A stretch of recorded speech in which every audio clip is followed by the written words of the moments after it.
Subscribe my Next Level Life Motivation YouTube channel. ಒಂದು ಚಿಕ್ಕ ಹಳ್ಳಿಯಲ್ಲಿ ರಾಹುಲ್ ಎಂಬ ಹುಡುಗ ವಾಸಿಸುತ್ತಿದ್ದ. ಅವನ ಕುಟುಂಬ ತುಂಬಾ ಸಾಮಾನ್ಯ. ತಂದೆ ದಿನಗೂಲಿ ಕೆಲಸ ಮಾಡುತ್ತಿದ್ದರು, ತಾಯಿ ಮನೆ ಕೆಲಸ ಮಾಡಿ ಕುಟುಂಬವನ್ನು ನೋಡಿಕೊಳ್ಳುತ್ತಿದ್ದರು. ರಾಹುಲ್ ಬಾಲ್ಯದಿಂದಲೇ ದೊಡ್ಡ ಕನಸುಗಳನ್ನು ಕಂಡವನಾಗಿದ್ದ. ಅವನು ಯಾವಾಗಲೂ ಯೋಚಿಸುತ್ತಿದ್ದ, ಒಂದು ದಿನ ನಾನು ನನ್ನ ಕುಟುಂಬದ ಜೀವನವನ್ನು ಬದಲಿಸುತ್ತೇನೆ. ಆದರೆ ಸಮಸ್ಯೆ ಏನು ಗೊತ್ತಾ? ಅವನ ಸುತ್ತಲಿರುವ ಜನರು ಅವನನ್ನು ನಂಬುತ್ತಿರಲಿಲ್ಲ. ಕೆಲವರು ಹೇಳುತ್ತಿದ್ದರು, ನಿನ್ನ ಪರಿಸ್ಥಿತಿ ನೋಡಿ, ನಿನಗೆ ದೊಡ್ಡ ಕನಸು ಬೇಡ. ಇನ್ನೂ ಕೆಲವರು ನಗುತ್ತಿದ್ದರು, ನೀನು ದೊಡ್ಡವನಾಗೋದು ಅಸಾಧ್ಯ.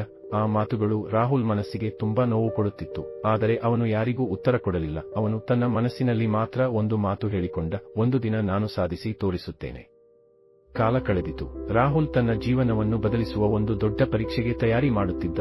ಅವನು ದಿನರಾತ್ರಿ ಓದುತ್ತಿದ್ದ. ಅವನ ಸ್ನೇಹಿತರು ಮೋಜು ಮಾಡುತ್ತಿದ್ದರು, ಪಾರ್ಟಿ ಮಾಡುತ್ತಿದ್ದರು. ಆದರೆ ರಾಹುಲ್ ತನ್ನ ಗುರಿಯನ್ನು ಮರೆಯಲಿಲ್ಲ. ಅವನಿಗೆ ಗೊತ್ತು, ಇಂದಿನ ಕಷ್ಟ ನಾಳೆಯ ಯಶಸ್ಸು. ಕೊನೆಗೂ ಪರೀಕ್ಷೆಯ ದಿನ ಬಂತು. ಅವನು ತುಂಬಾ ಆತ್ಮವಿಶ್ವಾಸದಿಂದ ಪರೀಕ್ಷೆ ಬರೆದ. ಅವನಿಗೆ ಭರವಸೆ ಇತ್ತು, ಈ ಬಾರಿ ನಾನು ಖಂಡಿತ ಪಾಸ್ ಆಗುತ್ತೇನೆ. ಕೆಲವು ದಿನಗಳ ನಂತರ ಫಲಿತಾಂಶ ಪ್ರಕಟವಾಯಿತು. ರಾಹುಲ್ ತುಂಬಾ ಆತಂಕದಿಂದ ಫಲಿತಾಂಶ ನೋಡಲು ಹೋದ. ಅವನು ಲಿಸ್ಟ್ ನೋಡಿದ, ಮತ್ತೆ ನೋಡಿದ, ಆದರೆ ಅವನ ಹೆಸರು ಅಲ್ಲಿ ಇರಲಿಲ್ಲ. ಅವನು ಫೇಲ್ ಆಗಿದ್ದ. ಆ ಕ್ಷಣದಲ್ಲಿ ಅವನ ಹೃದಯ ಮುರಿದು ಹೋಯಿತು. ಅವನು ತುಂಬಾ ಮೌನವಾಗಿದ್ದ. ಜನರು ಮತ್ತೆ ನಗಲು ಶುರು ಮಾಡಿದರು. ನಾವು ಹೇಳಿದ್ವಲ್ಲ, ನಿನ್ನಿಂದ ಆಗಲ್ಲ ಅಂತ.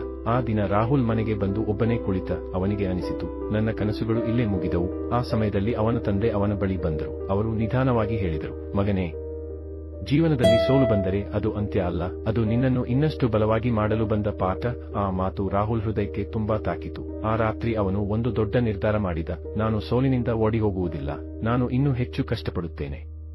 ಆ ದಿನದಿಂದ ರಾಹುಲ್ ತನ್ನ ಜೀವನವನ್ನು ಸಂಪೂರ್ಣವಾಗಿ ಬದಲಿಸಿಕೊಂಡ. ಬೆಳಿಗ್ಗೆ ಬೇಗ ಎದ್ದುಕೊಳ್ಳುತ್ತಿದ್ದ, ಹೆಚ್ಚು ಸಮಯ ಓದುತ್ತಿದ್ದ, ಮೊಬೈಲ್ ಮತ್ತು ಸೋಷಿಯಲ್ ಮೀಡಿಯಾ ಕಡಿಮೆ ಮಾಡಿದ್ದ. ಅವನಿಗೆ ಒಂದೇ ಗುರಿ, ಯಶಸ್ಸು. ತಿಂಗಳುಗಳು ಕಳೆಯಿತು, ಮತ್ತೆ ಪರೀಕ್ಷೆಯ ದಿನ ಬಂತು.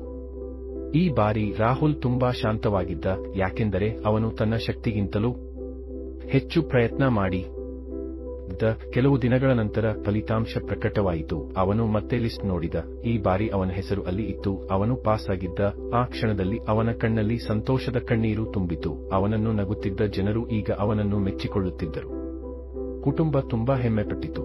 ಆ ದಿನ ರಾಹುಲ್ ಒಂದು ಮಹತ್ವದ ಪಾಠ ಕಲಿತ, ಸೋಲು ಎಂದರೆ ಅಂತ್ಯವಲ್ಲ, ಸೋಲು ನಮ್ಮನ್ನು ಯಶಸ್ಸಿಗೆ ತಯಾರಿಸುವ ಗುರು. ಈ ಕಥೆಯ ಸಂದೇಶ, ನೀನು ಜೀವನದಲ್ಲಿ ಸೋತಿದ್ದರೆ ಹೆದರಬೇಡ. ಜನರು ನಿನ್ನನ್ನು ನಂಬದಿದ್ದರೂ ಪರವಾಗಿಲ್ಲ, ಯಾಕೆಂದರೆ ಒಂದು ದಿನ ನಿನ್ನ ಯಶಸ್ಸು ಎಲ್ಲರಿಗೂ ಉತ್ತರವಾಗುತ್ತದೆ.